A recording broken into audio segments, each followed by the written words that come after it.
थंडी वाढली म्हणजे आपली आजी आपल्याला मेथीचा लाडू द्यायची. पण तेव्हा समज नसल्यामुळे आपण ते नाक मुरडत खायचो. पण तो लाडू आपल्यासाठी अत्यंत आरोग्यदायी आणि पौष्टिक आहे. तसेच बनवायला देखील सोपा आहे. थंडीने पुन्हा एकदा जोर धरल्यामुळे मी आज तुमच्यासाठी मेथीच्या लाडूंची रेसिपी घेऊन आली आहे. ही रेसिपी अत्यंत सोपी आणि प्रत्येकाला जमेल असे आहे. ही रेसिपी मी पारंपरिक पद्धतीने बनवली असून 1 किलोच्या प्रमाणात हे लाडू बनवले आहे आणि हे जराही कडवट होणार नाहीत. तर नमस्कार, कामिनीची जेवणाची थाळी या चॅनलवरती आपल्या सर्वांचे खूप खूप स्वागत. तर मेथीचे लाडू कसे करायचे यासाठी आपण पुढे वळूयात.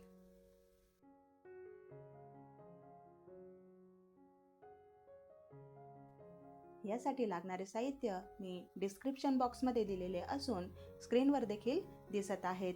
तर या ठिकाणी मी 1 किलो मेथी दळून घेतली आहे.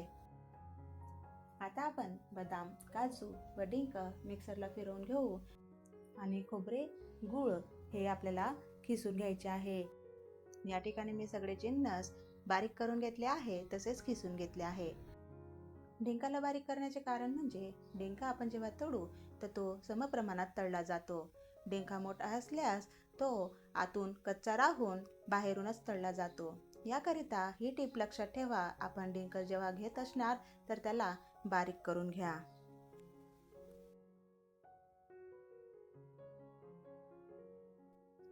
तव्यावर एक मोठी कढाई ठेवून आपण त्यात शिंगाड्याचे पीठ भाजून घेणार आहोत. मी मेथीचे पीठ भाजत नाही.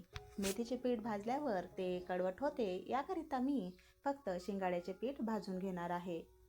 शिंगाड्याच्या पिठाचा सुवास सुटेपर्यंत आपल्याला त्याला चांगले भाजून घ्यायचे आहे. ते भाजले गेले की लगेचच आपल्याला त्या मेथीच्या पिठात एकत्रित करायचे आहे. लगेचच आपण पाक तयार करायला घेऊयात. या ठिकाणी मी एका मोठ्या भांड्यात खिसलेला गूळ टाकून त्यात 1 लिटर तेल टाकले आहे. गॅस मंद आचेवर ठेवून गुळाचा पाक होईल तोवर आपल्याला मध्ये मध्ये ते ढवळत राहायचे आहे. अशा रीतीने सराट्याच्या साहाय्याने किंवा मोठ्या चमच्याच्या साहाय्याने गूळ मोकळा करत त्याचा पाक करवून घ्यायचा आहे. हे भांडं आता दुसऱ्या गॅसवर ठेवून आपण लगेचच डिंक तळायला घेऊयात. डिंक तळण्यासाठी मी वेगळे तेल घेतले आहे.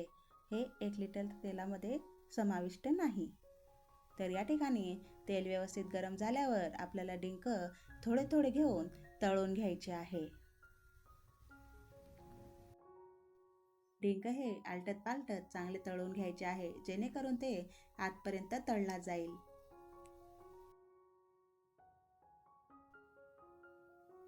अशाच पद्धतीने सगळा डिंक तळून घ्या. डिंक तळत असताना आपल्याला मध्ये मध्ये गुळावर देखील लक्ष ठेवायचे आहे. ते ढवळत राहा, जेणेकरून पाक लवकर तयार होईल.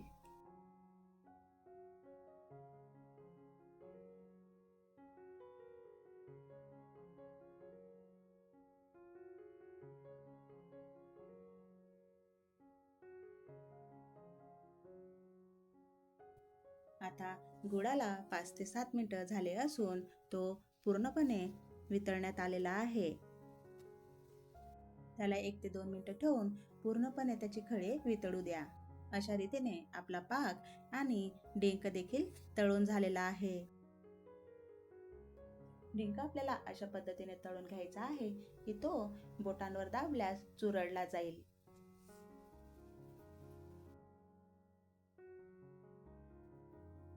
हे पहा, मी तुम्हाला चमच्यामध्ये दाखवत आहे आणि अशा रीतीने त्याचा चुराडा व्हायला हवा, म्हणजे आपला डिंक चांगला तळला गेला आहे. या ठिकाणी 2 ते 3 मिनिटांनंतर आपला पाक अत्यंत उत्तमरित्या तयार झालेला आहे. लगेचच आपण लाडू वळण्याच्या कृतीकडे वळूयात. लक्षात ठेवा, पाक तयार झाल्यानंतर आपल्याला पुढील कृती अगदी झटपट करायची आहे. एका मोठ्या टोपलीत लगेचच आपण मेथीचे आणि शिंगाड्याचे पीठ टाकून देऊयात. सोबतच बदाम आणि काजूची पूड देखील टाकून देऊ. त्यानंतर खारकीची पावडर आणि खिसलेले खोबरे देखील टाकून द्या.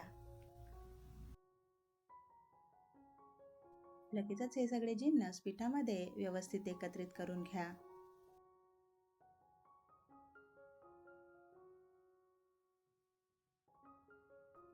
सगळे जिन्नस व्यवस्थित एकत्रित केले गेले की लगेचच त्यात तळलेले डिंक टाकून देऊ आणि हे डिंक पिठामध्ये आपल्याला एकत्रित करून घ्यायचे आहे.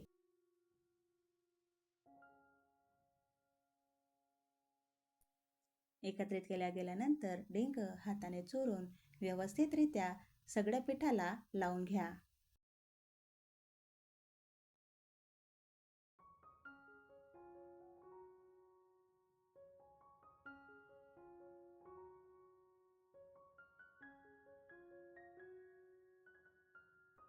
आता आपण लाडू वळण्याच्या मुख्य कृतीकडे वळूयात. या ठिकाणी पिठामध्ये आपल्याला गुळाचा पाक ओतून घ्यायचा आहे आणि चमच्याच्या साहाय्याने लगेचच हे एकत्रित करायचे आहे. लक्षात ठेवा, पाक अत्यंत गरम असून आपल्याला भाजणार नाही याची दक्षता घ्या.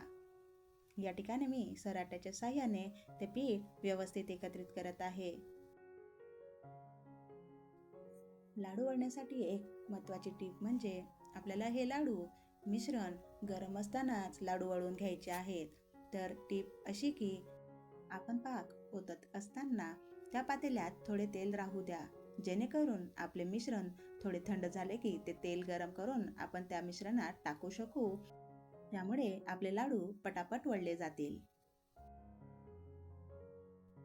या ठिकाणी मी आणि माझी आई लाडू वळत आहोत. तर लाडू वळण्यासाठी हातामध्ये थोडे मिश्रण घेऊन हाताच्या तळव्यामध्ये दाबून त्याला गोलाकार द्या. तुम्ही हव्या त्या आकारात लाडू बनवू शकतात, मोठे किंवा लहान. तर आम्ही या ठिकाणी लहान लाडू बनवत आहोत. तर अशा रीतीने आपले मिश्रण गरम आहे तोपर्यंत तुम्ही सगळे लाडू वळून घ्या. थंडी जास्त असल्यामुळे मिश्रण थोड्या वेळाने थंड झाल्यामुळे आम्ही उर्वरित तेल पुन्हा गरम केले आणि ते टाकून उरलेल्या मिश्रणापासून लाडू बनवून घेतले होते. तर तुम्ही देखील ही टीप लक्षात ठेवा, जेणेकरून मिश्रण थंड झाल्यावर तुम्ही लाडू झटपट वळू शकतात.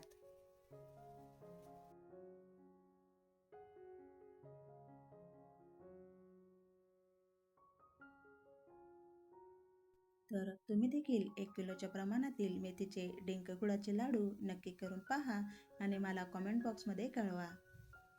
तर अशा रीतीने हे आरोग्यदायी, कडवट न होणारे आपले मेथीचे लाडू तयार आहेत.